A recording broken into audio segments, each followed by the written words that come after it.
Assalamualaikum warahmatullahi wabarakatuh dan salam sejahtera. Pada hari ini anak-anak semua akan bersama dengan Cikgu Muhammad Asri bin Ibrahim dari SK Tapang, Kota Baru, Kelantan. Baiklah anak-anak yang cikgu kasihi semua, sihat ataupun tidak hari ini? Sihat, alhamdulillah. Jadi pada hari ini cikgu akan bersama-sama dengan murid semua untuk berbincang berkenaan dengan kemahiran standard pembelajaran 3.6.2 menulis dan menyampaikan maklumat dalam bentuk karangan berformat dengan menggunakan bahasa yang santun. Baiklah anak-anak sekalian, cuba lihat apa yang cikgu pamerkan kepada anak-anak sekalian.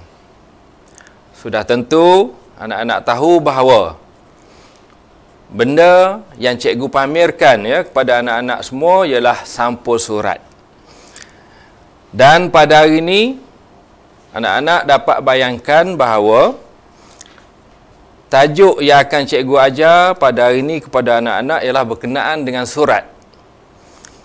Biasanya surat yang kita belajar terdapat dua jenis, iaitu surat biasa dan juga surat kiriman rasmi. Pada hari ini cikgu tunjukkan sampul surat, dan di dalam sampul surat terdapat surat yang dihantar kepada cikgu. Ini contoh surat yang dimasukkan ke dalam sampul dan dihantar kepada penerima.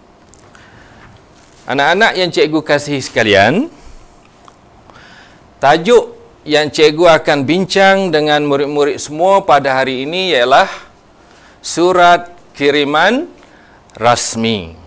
Sebelum ini anak-anak telah didedahkan dengan surat kiriman biasa ataupun surat kiriman tidak rasmi, dan pada hari ini cikgu ingin ajar kepada anak-anak berkenaan dengan surat yang sangat penting kepada setiap murid apabila melangkah ke alam yang masa hadapan, melangkah ke masa hadapan untuk memohon pekerjaan dan sebagainya.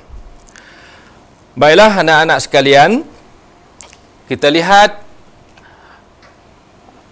apakah yang perlu kita ketahui sekiranya kita hendak membuat surat kiriman. Setelah selesai kita membuat surat kiriman, mesti kita kena tahu tempat yang kita nak hantar dan sebagainya. Cikgu pamerkan Pos Malaysia.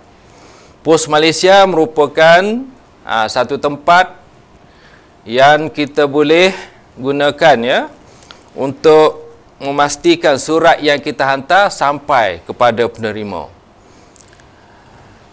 Baiklah anak-anak sekalian, untuk menulis surat kiriman, di sini marilah sama-sama kita tengok proses penulisan dan penghantaran surat kiriman rasmi. Bagaimanakah proses untuk menulis surat dan seterusnya hantar surat kepada orang-orang yang kita tuju? Yang pertama, apabila kita menulis surat kiriman, tulis dengan format yang betul. Kemudian apabila dah selesai menulis surat kiriman, biasanya langkah yang kedua, kita akan masukkan ke dalam sampul surat, seperti mana yang cikgu pamerkan tadi. Masukkan ke dalam sampul surat, kemudian kita lekatkan penutup supaya surat yang kita masukkan ke dalam sampul ini tidak tercicir. Okey, kemudian kita masukkan ataupun kita tulis alamat penerima pada sampul surat. Kemudian kita lekatkan stem dan seterusnya kita masukkan ke dalam peti surat yang terdapat di pejabat pos, ataupun kita boleh terus ke tempat pendaftaran surat sekiranya kita ingin hantar melalui proses pendaftaran. Baik. Yang akan dilakukan oleh pekerja-pekerja di pejabat pos, biasanya mereka akan mengumpulkan surat-surat yang dipungut daripada peti surat, kemudian surat itu akan diagihkan mengikut kawasan masing-masing, kemudian ada kaki tangan yang bertugas untuk menghantar surat ke destinasi masing-masing. Ada postman yang menggunakan motosikal untuk menghantar surat, dan ada juga yang menghantar surat dengan cara jalan kaki. Yang paling penting di sini, surat yang dihantar oleh penulis sampai ke destinasi yang dituju. Baiklah, anak-anak yang cikgu kasihi sekalian. Surat kiriman rasmi. Biasanya apabila kita nak menulis surat yang ditulis tu mestilah ditulis oleh seseorang yang mempunyai hajat. Sekiranya kita berhajat untuk sesuatu perkara, kita tulis surat, kemudian hantar ke tempat-tempat yang kita nak tuju. Biasanya surat rasmi kita tuju kepada tempat yang rasmi, Okey. Dan biasanya penerima surat rasmi terdiri daripada pejabat, pejabat kerajaan ataupun swasta seperti sekolah, hospital dan sebagainya. Begitu juga kita boleh hantar surat rasmi kepada syarikat-syarikat penerbitan seperti penerbitan buku, majalah dan sebagainya. Boleh juga kita hantar surat kepada kilang, seperti kilang baju, kilang elektrik, makanan dan sebagainya. Apabila kita nak menulis surat kiriman, pasti ada tujuan. Di antara tujuan-tujuan yang boleh kita masukkan dalam surat kita seperti memesan barangan. Kiranya kita nak membeli barangan untuk membuat pesanan, kita boleh tulis ataupun boleh pesan dengan cara menulis surat kiriman rasmi. Seterusnya, kita boleh buat surat untuk rayuan, untuk memohon pekerjaan, untuk membuat jemputan dan sebagainya. Baik, cikgu harapkan murid-murid dapat ingat apa yang cikgu sebutkan tadi. Sekali lagi, cikgu minta cuba ulang. Siapakah pengirim surat? Ahmad? Okey, betul. Pengirim surat ialah penulis yang mempunyai hajat. Mempunyai hajat, kemudian dia tulis surat mengikut apa yang dia nak. Kemudian penerima. Okey, suraya. Penerima biasanya siapa?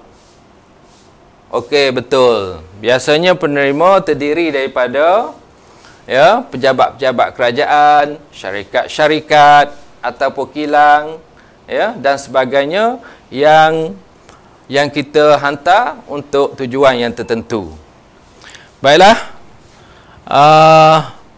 Zainuddin, apakah tujuan? Apakah tujuan kita menulis surat kiriman rasmi? Okey, betul. Tujuan untuk menulis surat kiriman rasmi biasanya untuk memesan barangan. Yang kedua, kita boleh tulis surat rasmi untuk membuat rayuan. Contohnya apabila kita memohon pekerjaan, tiba-tiba kita dapat keputusan gagal. Kita boleh tulis semula surat untuk membuat rayuan supaya dia terima kita. Boleh juga kita tulis surat untuk memohon pekerjaan ataupun membuat jemputan. Jadi ada pelbagai tujuan yang kita boleh gunakan apabila kita menulis surat kiriman rasmi. Okeylah anak-anak sekalian, cikgu harapkan apabila kita berbincang berkenaan dengan surat kiriman rasmi, kita kena tahu jenis-jenis surat kiriman rasmi yang boleh kita tulis semasa kita nak menulis surat bagi tujuan yang tertentu. Baik, di antara surat-surat yang kita boleh tulis seperti yang pertama, surat untuk permohonan, ya, permohonan pekerjaan dan sebagainya. Jenis yang kedua, surat aduan. Kemudian yang ketiga, surat rayuan. Yang ketiga, surat untuk membuat pesanan ataupun kita nak membeli sesuatu benda. Dan seterusnya, surat berkenaan dengan jemputan. Ya, jemputan untuk ke sesuatu majlis, jemputan untuk menyampaikan ceramah dan sebagainya. Itu jenis-jenis, ya, surat rasmi yang kita boleh tulis. Baiklah. Anak-anak yang cikgu kasihi, cuba beri perhatian, ya, kepada penerangan cikgu, sebab sekiranya kita tidak memahami format yang betul, maka sudah tentu, ya, kita akan menulis surat dengan cara yang tidak tepat ataupun salah. Di sini cikgu akan pamerkan, ya, macam mana ataupun cikgu akan pamerkan bentuk ataupun format surat kiriman rasmi. Baiklah anak-anak, ada di antara kamu siapakah yang pernah belajar berkenaan dengan tajuk surat kiriman rasmi? Ada tak? Ada. Okey, baiklah. Zainuddin, awak belajar di mana? Di rumah. Okey, dengan siapa? Dengan mak. Okey, bagus, tahniah, ya, kerana awak telah, ya, membuat ulang kaji sendiri di rumah. Baik, hari ini cikgu akan cuba terangkan, ya, kepada anak-anak apakah format sebenar surat kiriman rasmi. Baik, yang pertama, ya, yang mesti ada, ya, mesti ada dalam surat kiriman rasmi. Yang pertama sekali yang kita mula tulis ialah nama dan alamat pengirim. Nama dan alamat pengirim. Siapa? Kita lah. Kalau kita yang menulis surat, maka nama di situ nama kita lah. Dan alamat kita sendiri. Itu yang pertama. Baik, yang kedua, yang mesti ada dalam surat kiriman rasmi ialah setelah kita selesai, ya, setelah kita selesai menulis alamat pengirim, maka kita bina satu garisan. Dipanggil garisan melintang. Garisan melintang daripada sebelah kiri ke sebelah kanan. Kemudian seterusnya kita bina pula alamat penerima. Kena ingat, ya, yang pertama alamat pengirim, kemudian yang kedua alamat penerima. Okey. Alamat penerima mesti berada di bawah garisan melintang. Mesti diingati oleh murid-murid semua, ya. Baik. Seterusnya di tepi sebelah kanan bersamaan dengan negeri untuk alamat penerima, di situ kita masukkan tarikh surat. Sekiranya kita tulis surat tu hari ni, ya, 13 hari bulan, maka kita buatlah 13 Januari 2021 situ. Okey, kemudian seterusnya lagi kata panggilan. Setelah selesai kita tulis surat, tarikh surat, maka kita masukkan pula kata panggilan. Biasanya untuk surat rasmi dua jenis saja, ya, kata ganti nama ataupun kata panggilan, iaitu tuan dan juga puan. Tuan untuk lelaki, kemudian puan untuk perempuan. Okey, seterusnya yang keenam, ya, format yang keenam yang mesti ada dalam surat kiriman rasmi, ini yang paling penting, iaitu tajuk ataupun perkara. Kita kena masukkan tajuk. Ya, tajuk sangat penting sebab pembaca akan faham apa yang kita nak berdasarkan tajuk yang kita tulis. Kemudian diikuti dengan pendahuluan surat. Di sini kita mula menulis, Kita mulakan dengan pendahuluan surat. Okey, pendahuluan surat kita boleh tulis dengan menggunakan satu ataupun dua ayat.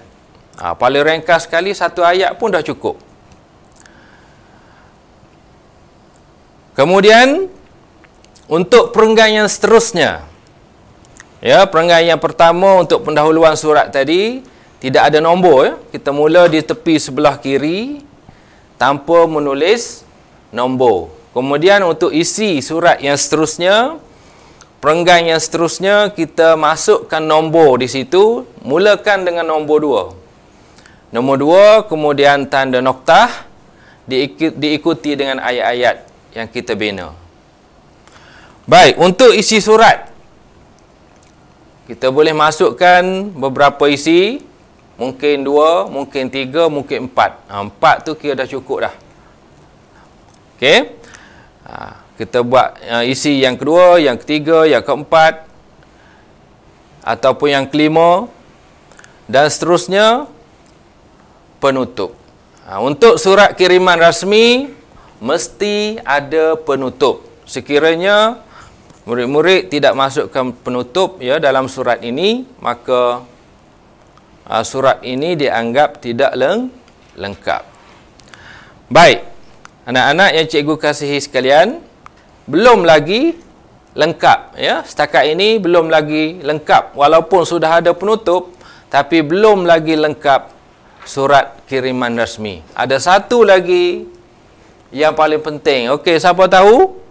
Zainuddin tahu tak? Tak tahu? Okey, tak apalah. Cikgu sebutkan di sini.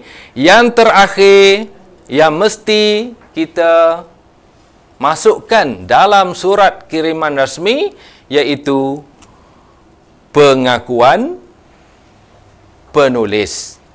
Ataupun kita masukkan juga, ya, tanda tangan, masukkan juga nama pengirim. Penulis mesti masukkan nama lengkap, ya, dengan menggunakan huruf besar.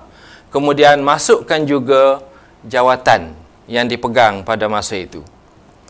Baik, anak-anak yang cikgu kasihi sekalian, cuba lihat kepada skrin yang cikgu tunjuk. Kita cuba ulang lagi sekali.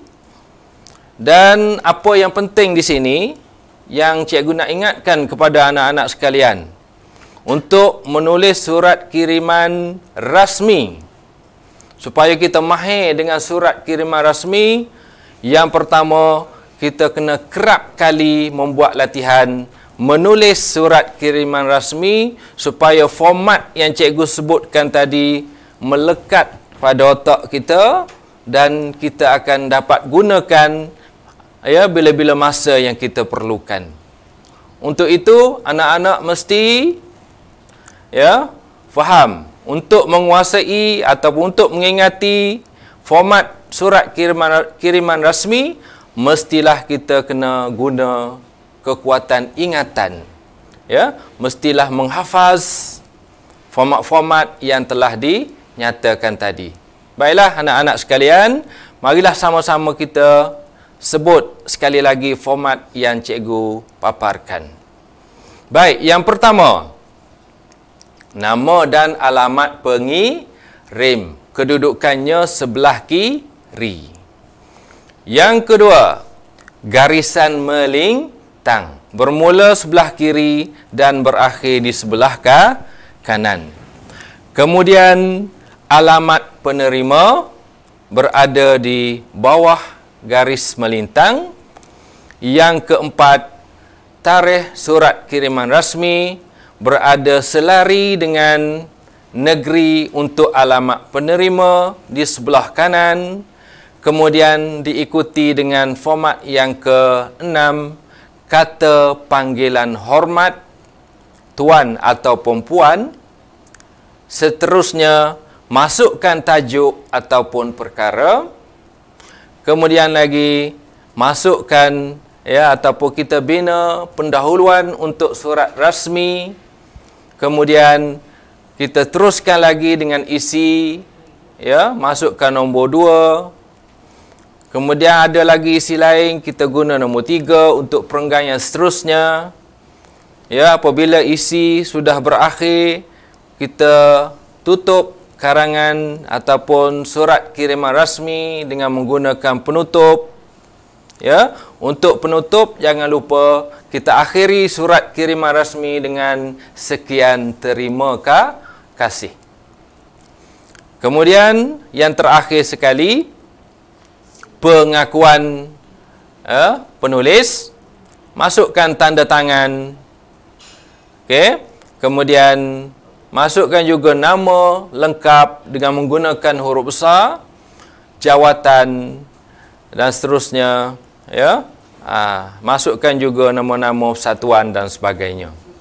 Baik, anak-anak yang cikgu kasihi sekalian, diharapkan semua anak-anak yang berada di hadapan cikgu dapat memahami dan dapat mengingati format surat kiriman rasmi.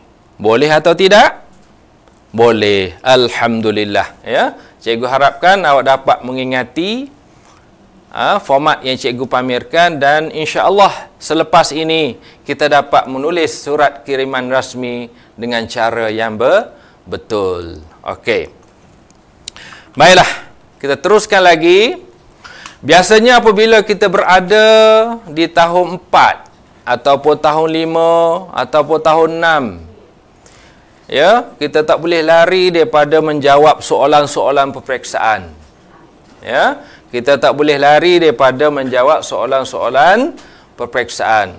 Biasanya apabila tiba saja masa di awal tahun, pertengahan tahun ataupun akhir tahun, murid-murid akan diuji, ya, dengan ujian-ujian yang dinamakan ujian pertengahan tahun, ujian akhir tahun dan sebagainya. Baik, anak-anak yang cikgu kasihi, cuba perhatikan soalan yang cikgu kemukakan. Baiklah, marilah sama-sama kita baca untuk kita memahami soalan yang cikgu kemukakan. Baiklah, marilah sama-sama kita baca. Persatuan Bahasa Melayu sekolah kamu bercadang untuk mengadakan lawatan sambil belajar. Semula, ya. Persatuan Bahasa Melayu sekolah kamu bercadang untuk mengadakan lawatan sambil belajar ke Dewan Bahasa dan Pustaka. Sebagai setiausaha persatuan, kamu dikehendaki menulis sepucuk surat kepada Dewan Bahasa dan Pustaka bagi memohon kebenaran menggunakan lawatan tersebut. Tulis surat kamu selengkapnya. Baik. Bila kamu berhadapan dengan soalan, perkara yang paling penting yang mesti dikuasai oleh kamu ialah menguasai soalan. Ya, kamu kena faham soalan. Jadi satu daripada cara kita kena cari kunci, ya, kunci untuk soalan.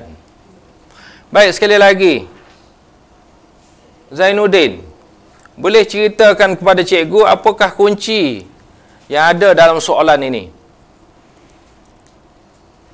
Okey, bagus.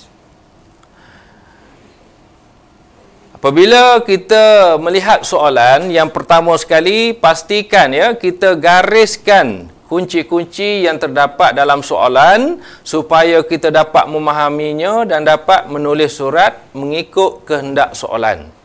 Baik, yang pertama yang dapat kita faham di sini, soalan ini meminta kita sebagai murid untuk menulis sepucuk surat.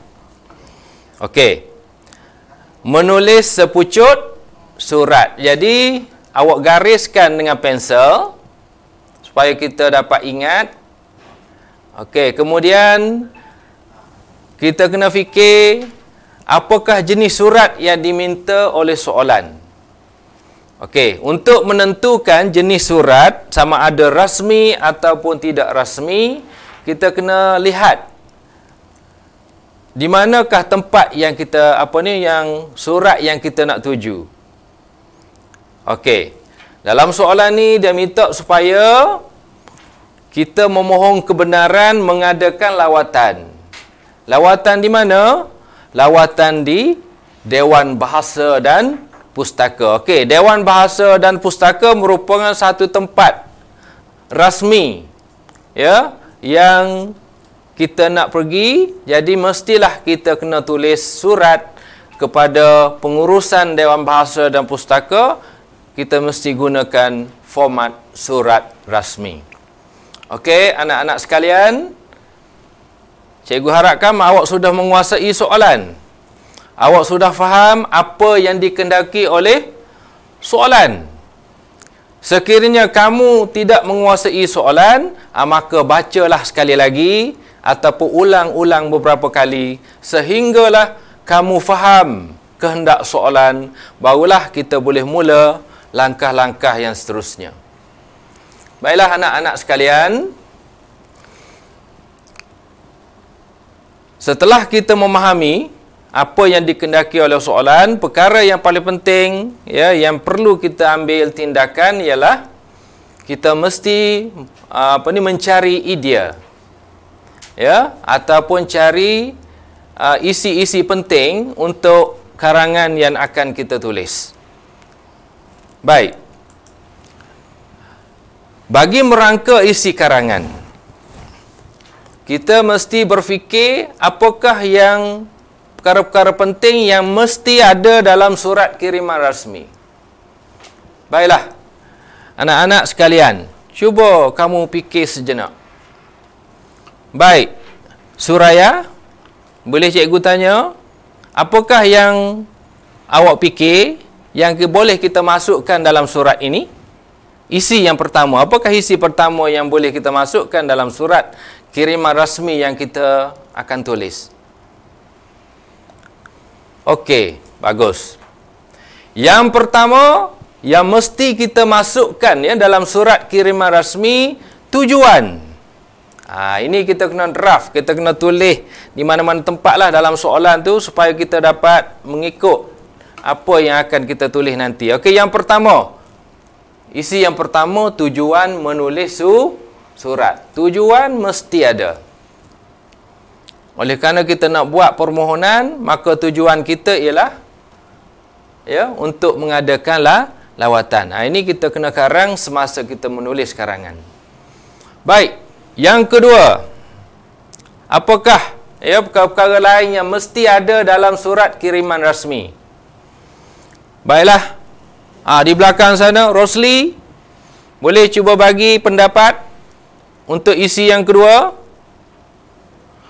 Okey, tahniah. Ya, bagus Rosli. Baik.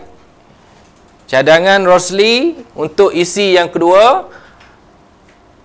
maklumat lawatan. Okey, kita masukkan maklumat lawatan dalam surat rasmi yang akan kita tulis. Apakah maklumat yang kita nak masukkan? Yang pertama, mesti kita masukkan tarikh lawatan yang kita nak adakan. Kemudian kita masukkan juga bila, hari apa? Contohnya hari Rabu. Masa, bila masa kita nak ke tempat itu, ke Dewan Bahasa dan Pustaka, katakan pukul 9 pagi, kita masukkan masa. Kemudian kita kena nyatakan juga bilangan ahli rombongan. Berapa orang peserta yang akan mengikuti rombongan tersebut, dan berapa orang cikgu ataupun penasihat yang akan bersama-sama dengan ahli rombongan, kita masukkan. Itu untuk isi yang kedua. Baik, seterusnya, isi yang ketiga. Siapa lagi boleh, ya, beri pendapat ataupun dapat bagi isi yang ketiga? Okey. Baik, Samsudin. Bagus Samsudin. D. Baik, apakah isi yang ketiga? Okey, bagus, ya. Mohon khidmat pegawai untuk penerangan kepada ahli rombongan. Okey, tahniah. Baik, isi yang ketiga, mohon khidmat pegawai. Mesti, ya, bila kita pergi ke apabila kita pergi melawat ke Dewan Bahasa dan Pustaka, mestilah kita nak kepada penerangan. Jadi kita kena mohon daripada pengurusan di sana supaya menyediakan seorang pegawai supaya dia dapat beri maklumat kepada peserta-peserta yang mengikuti rombongan. Jadi isi yang ketiga ni juga penting. Baik, cikgu rasa masih ada lagi isi yang perlu kita masukkan dalam surat kiriman rasmi yang kita nak tulis. Siapa yang boleh bagi cadangan atau boleh nyatakan isi? Okey, di belakang sekali. Aminah. Baik. Aminah. Bagus. Ya. Yang ketiga apa ni? Yang keempat ya. Yang keempat yang mesti ada dalam surat kiriman rasmi iaitu harapan. Tahniah ya, kerana dapat beri pendapat berkenaan dengan idea ataupun isi keempat yang perlu, yang sangat penting, yang mesti ada dalam surat kiriman rasmi sekiranya kita nak ya memohon sesuatu daripada ya tempat yang kita tuju. Harapan. Harapan merupakan satu perkara yang penting. Apakah harapan? Pelbagai harapan yang kita boleh masukkan dalam surat rasmi. Contoh, ya, kami berharap pihak tuan dapat menjawab ya dengan seberapa segera. Sama ada kita dapat ataupun tak dapat ya pergi melawat, maka kita minta pihak pengurusan Dewan Bahasa dan Pustaka dapat jawab dengan segera supaya kita dapat mengambil tindakan yang seterusnya. Baiklah, anak-anak yang cikgu kasihi sekalian, adakah kamu sudah menguasai idea ataupun isi-isi yang kita kena masukkan dalam surat kiriman rasmi? Boleh ingat tak? Boleh. Alhamdulillah. Baik. Seterusnya, marilah sama-sama kita lihat satu persatu macam mana cara untuk menulis alamat. Ya. Untuk menulis alamat semasa kita tulis surat kiriman rasmi. Baik, seperti mana kita ingat balik ya. Ingat balik format yang telah cikgu senaraikan tadi. Yang pertama ya, format yang pertama iaitu alamat pengirim. Okey, dalam alamat pengirim mesti ada nama. Oleh kerana surat ini ditulis atas nama Persatuan Bahasa Melayu, maka ya, masukkan nama Persatuan Bahasa Melayu, diikuti dengan Sekolah Kebangsaan Tapang. Ini Sekolah Kebangsaan Tapang ni yang menulis surat. Kemudian diikuti dengan ya Poskod Kota Baru, Kelantan. Kemudian ada tanda ataupun kita buat garis melintang. Kemudian masukkan alamat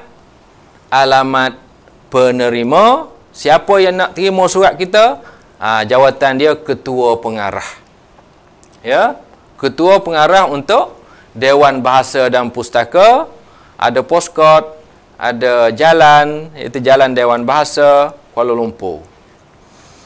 Okey. Yang cikgu pamerkan kepada anak-anak semua hasil daripada penulisan yang dibuat oleh kumpulan yang pertama tadi ya. Kumpulan yang pertama telah menulis contoh alamat ya alamat pengirim dan juga alamat penerima. Okey, sekarang cikgu pamerkan. Cuba perhatikan ya. Semua murid sila perhatikan pada skrin. Cuba lihat, adakah alamat yang ditulis betul mengikut apa yang sepatutnya? Apa? Salah? Ada kesalahan? Betul, memang ada kesalahan ya. Bila kita lihat ya pada alamat yang ditulis ada kesalahan yang dilakukan. Baik, cuba tengok perhatikan pada alamat pengirim. Baris yang pertama Persatuan Bahasa Melayu. Okey, Persatuan Bahasa Melayu.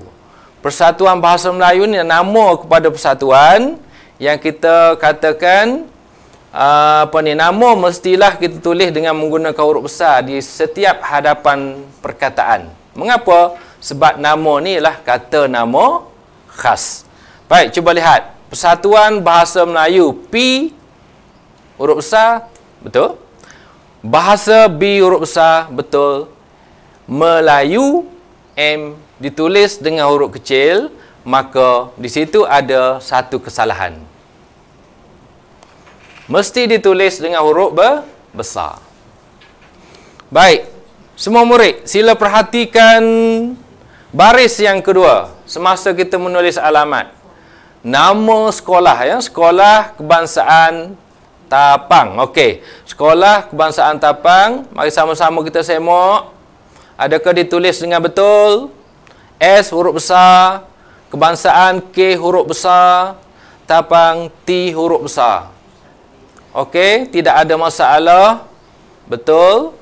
Ya, cara nama sekolah dituliskan. Mengapa diletakkan huruf besar di awal setiap perkataan? Kerana Sekolah Kebangsaan Tapang merupakan kata nama khas. Baik, kita tengok lagi baris yang kedua.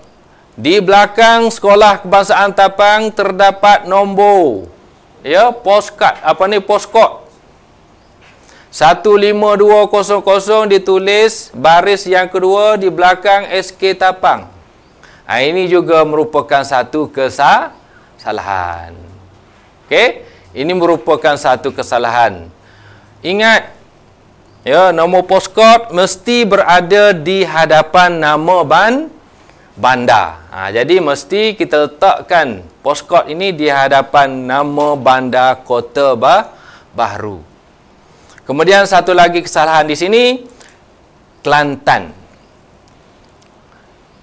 Ditulis sama baris dengan nama bandar. Itu juga satu kesalahan. Mesti ditulis dengan cara yang betul, letak di baris yang keempat. Ada 3 kesalahan, ya, yang dilakukan oleh kumpulan yang pertama tadi untuk alamat penerima. Sekarang kita cuba lihat pula alamat penerima. Adakah cara yang digunakan betul? Baik, ketua pengarah, ya, nama jawatan ketua di situ, ya, di Dewan Bahasa dan Pustaka. Ketua pengarah ditulis dengan KP itu huruf besar, betul? Okey, betul. Tak ada masalah. Kemudian Dewan Bahasa dan Pustaka. Dewan Bahasa dan Pustaka baris yang kedua pun ditulis dengan betul, tidak ada masalah. Kemudian postcode, ya, 50460 Jalan Dewan Bahasa, kemudian Kuala Lumpur. Okey. Jadi di sini terdapat satu kesalahan. Untuk alamat penerima ada satu kesalahan di sini. Postcode ditulis, ya, satu baris dengan nama jalan. Biasanya kita kena ingat, ya, postcode mesti ditulis sekali dengan nama bandar, ya. Contohnya kita kena letakkan di hadapan Kuala Lumpur. Baru betul. Baik. Cuba lihat, ya, skrin yang cikgu pamerkan. Ini ialah cara menulis alamat penerima ataupun pengiring yang betul. Baik, cuba semak lagi sekali. Mari kita sama-sama kita semak. Persatuan Bahasa Melayu Sekolah Kebangsaan Tapang 15200 Kota Baru, Kelantan. Okey, tidak ada masalah. Dan satu lagi, penggunaan tanda baca pun betul. Bermula dengan baris yang pertama, koma, baris yang kedua, koma, baris yang ketiga, koma, baris yang keempat, noktah. Okey, biasanya kesalahan yang dibuat oleh calon-calon yang menghadapi peperiksaan, selepas nombor ni 15200, ya, murid masukkan tanda koma di sini. Itu merupakan satu kesalahan, ya. Selepas postcode, ya, nombor postcode ditulis, tidak ada tanda baca, dan tanda baca mesti dibubuh ataupun dimasukkan setelah kita selesai menulis nama bandar. Baik. Jadi yang pertama betul, Kemudian yang kedua, alamat penerima. Kita semak lagi sekali sama-sama. Ketua pengarah, koma, tidak ada masalah. Dewan Bahasa dan Pustaka, koma, tidak ada masalah. Jalan Dewan Bahasa, okey, tidak dicampur dengan postcode. Betul. Kemudian yang terakhir, postcode dan juga Bandaraya Kuala Lumpur. Maka alamat penerima pun tepat. Inilah yang cikgu guna. Jadi cuba perhatikan ya, semua murid cuba perhatikan betul-betul ya. Setiap kata nama khas yang dimasukkan dalam alamat mesti ditulis mengikut susunan masing-masing. Bermula dengan nama, nama persatuan, diikuti dengan nama sekolah, kemudian nama bandar, kemudian nama negeri. Sama juga dengan alamat penerima, jawatan ketua pengarah, ya, kemudian nama Dewan Bahasa dan Pustaka, nama jalan, dan yang terakhir nama Bandaraya Kuala Lumpur. Baik, cikgu harapkan murid dapat menguasai bagaimana cara-cara untuk menulis alamat dalam surat kiriman rasmi. Itu format yang pertama, yang kedua dan yang ketiga. Okey, yang seterusnya yang keempat ya. Tarikh. Mesti kita masukkan tarikh surat yang kita tulis. Mesti berada di sebelah kanan alamat penerima. Duduk di sebelah kanan alamat penerima. Baik. Cuba salah seorang daripada kamu tunjukkan kepada cikgu macam mana cara untuk menulis tarikh. Baik. Zainuddin?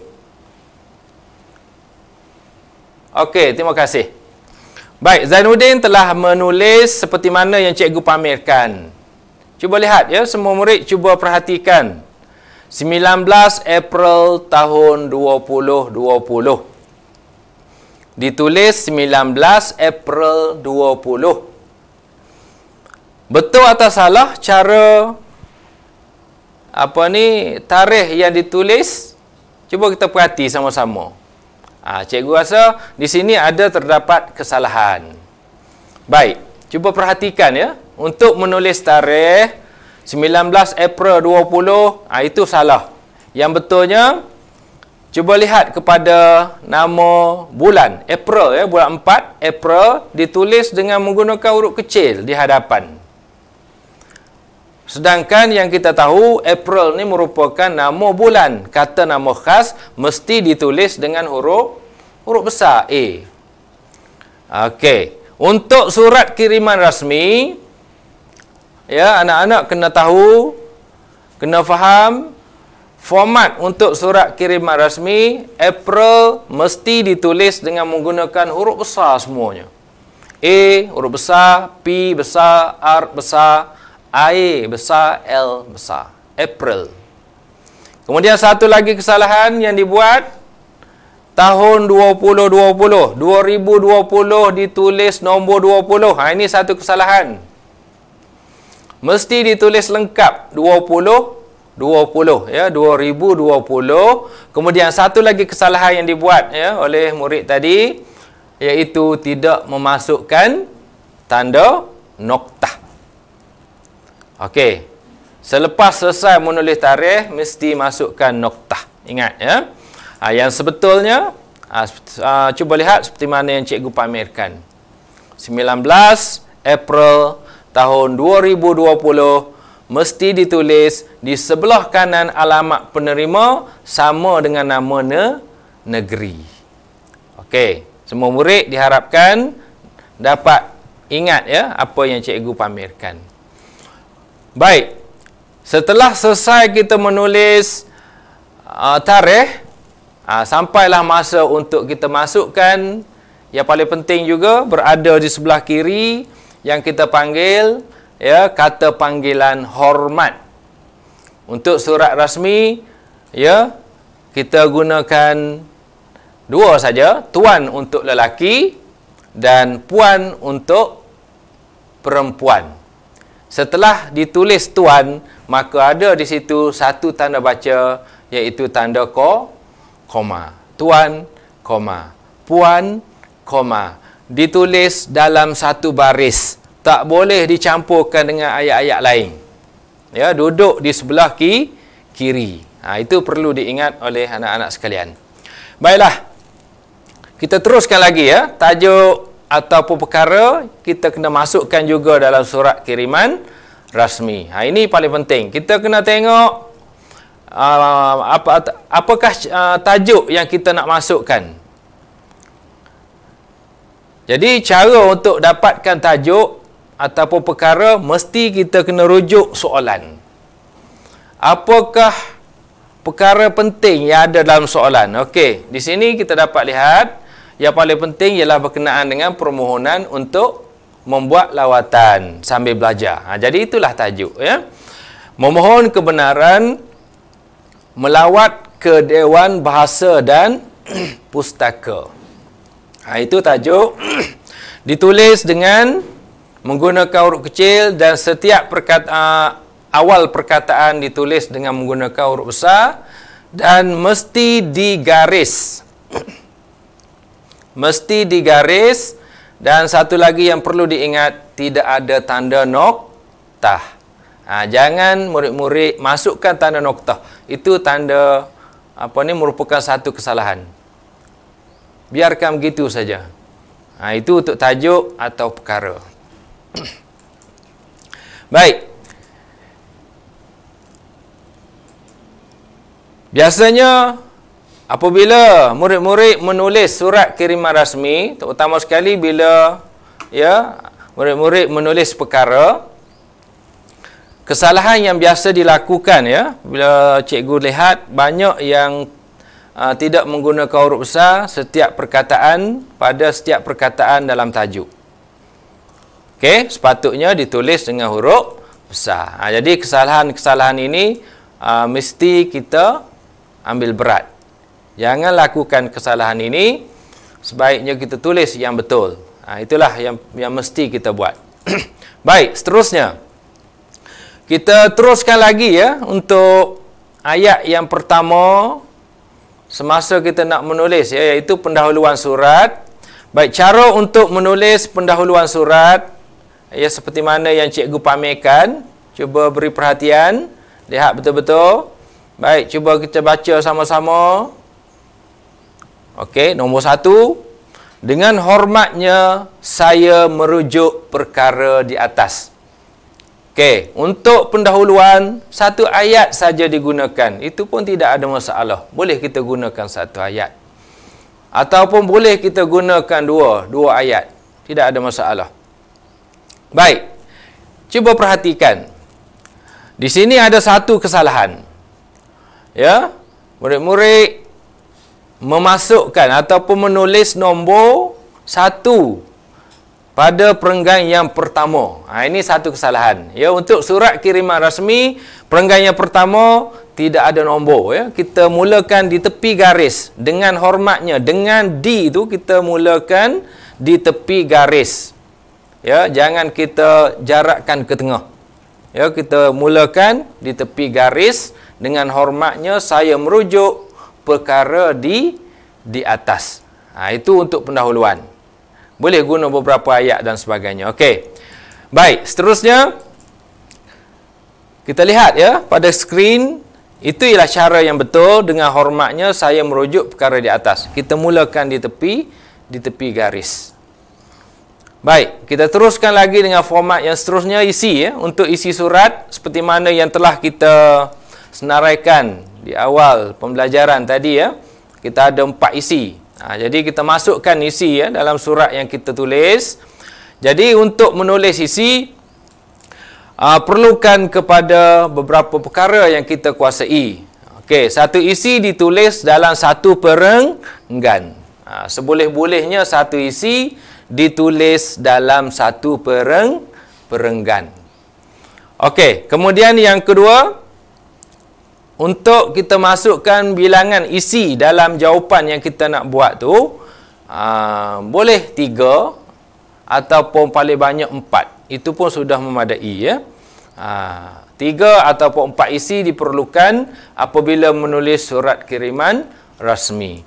Okey, seterusnya setiap isi mesti disertakan dengan huraian. Seboleh-bolehnya calon-calon ataupun murid-murid mesti sertakan dengan huraian. Ya, biasanya cikgu ataupun pemeriksa akan buat akan membuat penilaian berdasarkan huraian yang dibuat oleh calon-calon ataupun murid. Baik. Untuk menulis perenggan, ada beberapa petua yang cikgu nak kemukakan kepada semua murid ya pada hari ini. Cuba beri perhatian supaya karangan ataupun perenggan yang kita buat tu perenggan yang berkualiti. Ya, lengkap. Mesti ada beberapa ayat ya. Yang pertama ayat topik. Untuk menulis karangan dalam satu perenggan, yang pertama kita masukkan ayat topik ataupun isi. Di situ cikgu tulis wajib. Wajib ni maknanya kena ada. Ya, kalau tidak ada isi, pemeriksa tidak akan semak. Ya, tidak akan bagi markah dan sebagainya sebab tidak ada isi. Jadi isi mesti dikemukakan dalam perenggan itu ayat yang pertama. Ya, dalam ayat yang pertama. Kemudian diikuti dengan ayat sokongan. Ya, ayat sokongan ataupun ayat huraian. Mungkin kita boleh buat satu saja ayat sokongan ataupun huraian, ataupun kalau kita mampu tambah satu lagi ayat sokongan yang lain. Kemudian seterusnya kita akhiri perenggan itu dengan ayat simpulan. Ya, ayat simpulan di sini bermaksud kesimpulan untuk isi yang kita buat tu. Ya, bukan kesimpulan untuk penutup surat, bukan ya. Ini untuk isi yang kita kemukakan. Baik. Baik, contoh ya. Cikgu pamerkan di sini satu contoh isi yang kita boleh kemukakan ya dalam surat yang kita tulis. Cikgu ambil perenggan yang kedua. Perenggan yang pertama mulakan di tepi garis, tidak ada nombor. Kemudian perenggan yang seterusnya ada nombor, kita masukkan nombor 2. Kita mulakan dengan ayat-ayat yang kita susun. Untuk makluman tuan, tujuan kami mengadakan lawatan ke Dewan Bahasa dan Pustaka adalah untuk menambahkan pengetahuan ahli persatuan. Okey, sambung lagi. Kita boleh guna penanda wacana. Selain itu, ya, selain itu penanda wacana, kami juga ingin mengetahui dengan lebih lanjut lagi tentang peranan sebenar Dewan Bahasa dan Pustaka kepada masyarakat. Baik, untuk perenggan yang kedua dalam surat kiriman rasmi yang ditulis oleh murid ni, ini dia cerita berkenaan dengan tujuan. Ya, isi yang telah kita bincangkan tadi, tujuan. Inilah cara kita guna ya, kita boleh guna untuk menulis dalam surat kiriman kita. Baik. Apabila dah selesai menulis isi tadi ya, kita teruskan lagi dengan isi-isi yang seterusnya. Buatlah seperti mana yang cikgu sebutkan tadi, ada isi, ada huraian ya. Supaya setiap perenggan yang kita buat itu nampak agak lengkap, dan satu ya seboleh-bolehnya satu perenggan adalah lebih kurang 3 ataupun 4 ayat. Itu merupakan satu karangan yang lengkap sekiranya kita mampu menggunakan 3 ataupun 4 ayat dalam satu perenggan. Okey, seterusnya yang kedua terakhir, penutup surat. Mesti kita masukkan penutup. Apabila dah selesai kita tulis, masukkan penutup. Okey, untuk menulis penutup ditulis dengan menggunakan 1 ataupun 2 ayat. Ya. Contoh ya, cikgu masukkan di sini, kerjasama daripada pihak tuan amat kami hargai dan sanjung tinggi. Dan dalam penutup pastikan ada sekian, terima kasih, titik. Sekian, terima kasih, titik. Ataupun boleh ditulis sekian, titik. Ya, sekian, noktah. Terima kasih, T itu menggunakan huruf besar. Ya, terima kasih, noktah. Boleh juga kita tulis seperti itu. Baik, setelah selesai penutup, yang terakhir sekali, Zainuddin, apakah format yang terakhir? Okey, betul. Yang terakhir ialah pengakuan pelapor. Kena ada tanda tangan, ya, kena ada pengakuan daripada penulis, masukkan tanda tangan, nama pengirim, ya, siapa yang menulis surat tu kena masukkan nama penuh dengan menggunakan huruf besar, masukkan jawatan, juga ya kedudukan. Pengakuan penulis surat ini mesti berada di sebelah kiri surat anda. Baik. Cuba lihat ya, cikgu pamerkan cara untuk menulis pengakuan ya, ataupun tanda tangan. Yang baris yang pertama yang benar. Ya, ataupun apa-apa saja kita boleh tulis di situ, contohnya yang menjalankan tugas, ya, yang benar dan sebagainya.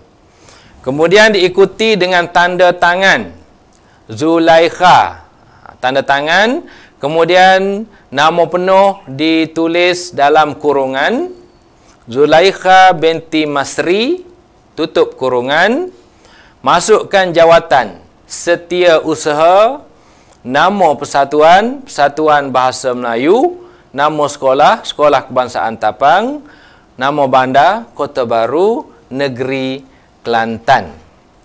Ini merupakan ya cara untuk menulis pengakuan penulis yang lengkap, yang mesti ditulis dengan lengkap supaya cikgu ataupun pemeriksa bila dia nak nilai penulisan awak ini merupakan ya penulisan yang terbaik.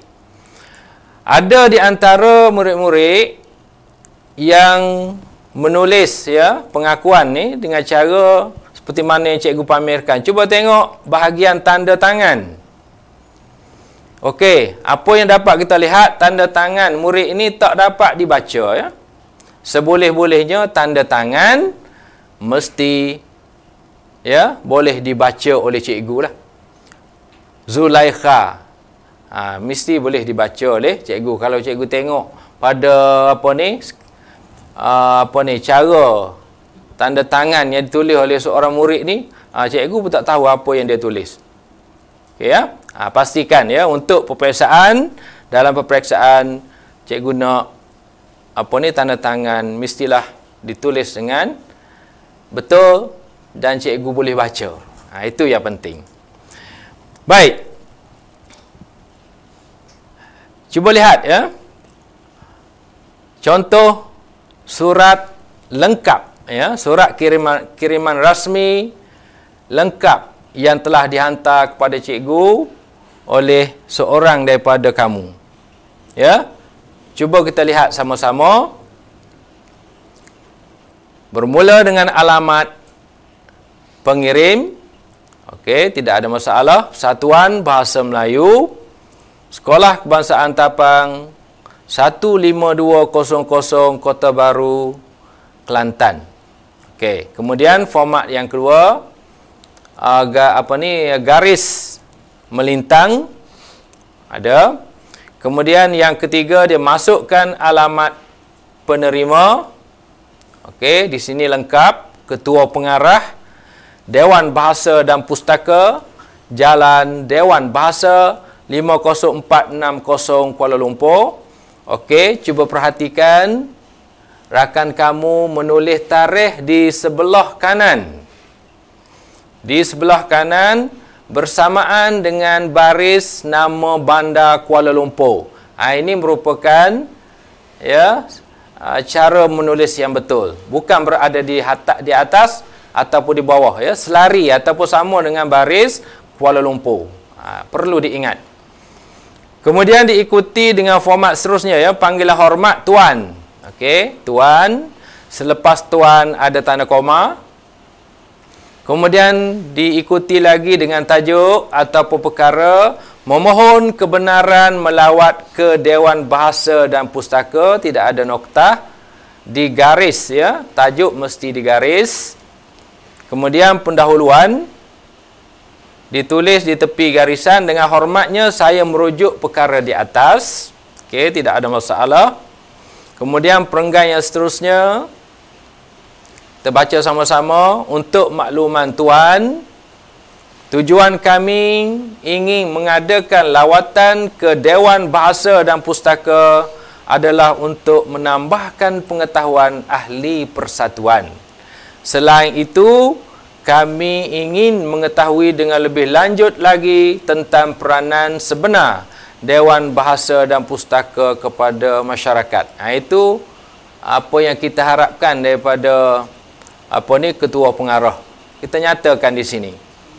Kemudian perenggan yang seterusnya masukkan nombor 3. Okey, cuba perhatikan ya. Cara calon-calon memaparkan isi berkaitan dengan maklumat. Ya, maklumat berkenaan dengan lawatan. Okey, boleh ditulis seperti mana yang cikgu pamerkan ya. Mana yang rakan awak tulis tadi. Ini merupakan satu cara.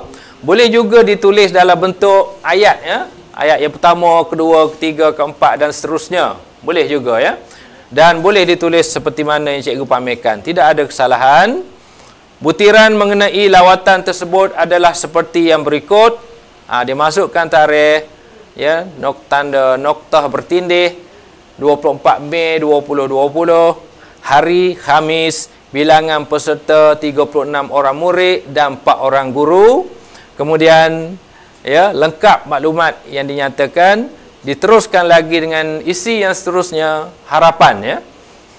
Kami berharap agar dapat mendapat jawapan daripada pihak Tuan dengan seberapa segera untuk memudahkan lagi kami membuat persediaan yang perlu. Kami juga memohon jasa baik pihak Tuan agar dapat menyediakan seorang pegawai untuk memberikan penerangan kepada kami sepanjang lawatan tersebut.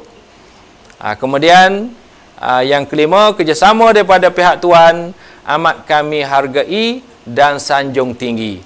Dan penutupnya mesti ada sekian terima kasih. Berakhir dengan pengakuan yang benar.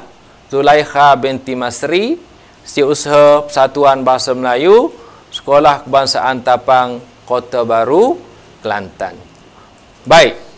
Cuba murid-murid perhatikan. Ini cikgu paparkan format lengkap ya untuk menulis surat kiriman rasmi. Beginilah bentuk dia. Ya. Alamat di tepi sebelah kiri, garis melintang, alamat penerima pun di sebelah kiri, tarikh tepi sebelah kanan, panggilan hormat sebelah kiri, tajuk pun ditulis sebelah kiri. Ya, kemudian diikuti dengan pendahuluan. Isi yang pertama masukkan nombor 2, nombor 3 yang seterusnya, nombor 4, nombor 5. Ya, akhirnya penutup surat dan diakhiri dengan pengakuan oleh penulis. Jadi cikgu harapkan semua murid dapat menguasai bagaimana cara-cara untuk menulis surat kiriman rasmi.